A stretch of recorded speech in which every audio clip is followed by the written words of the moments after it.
mais le problème qu'on a principalement, c'est qu'on voit le patient en séance, il gagne, il revient la fois d'après, il l'a perdu. Donc pour garder ce que vous avez gagné, ce que je vais vous montrer maintenant, c'est une technique de maintien de gain articulaire que vous pouvez utiliser chez tout le monde. Ce qu'on appelle l'isométrie de fin de course. L'isométrie de fin de course, ça consiste, une fois que tu as tiré sur ton bras, ici ou là, une fois que tu as gagné du champ passif, à apprendre au patient à utiliser activement cette partie-là. Donc on va prendre les mêmes positions. La première, c'était comme ça, vous vous souvenez?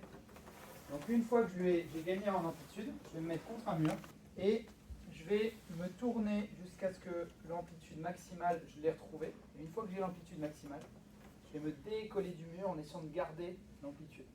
Donc l'idée, c'est de se dire, j'y vais en passif, max, je décolle et j'essaie de tenir en actif, dans cette réserve passive que j'ai récupérée. Si on veut le faire pour cette version-là, c'est encore plus simple. Je me tourne, je me tourne, je me tourne. Et une fois que je suis au max, je me décolle et j'essaie de garder l'amplitude. Donc je me mets là. Donc ça, c'est l'exercice maison dans l'épaule G. Et le dernier, avec ma main, je m'aide, j'essaie d'aller le plus haut possible. Et une fois que je suis arrivé au maximum, je vais décoller et essayer de garder l'amplitude pendant 5-6 secondes. Voilà. L'isométrique a deux intérêts. Vous devenez fort dans cette position, donc vous la conservez. Et la deuxième, c'est que c'est antalgique.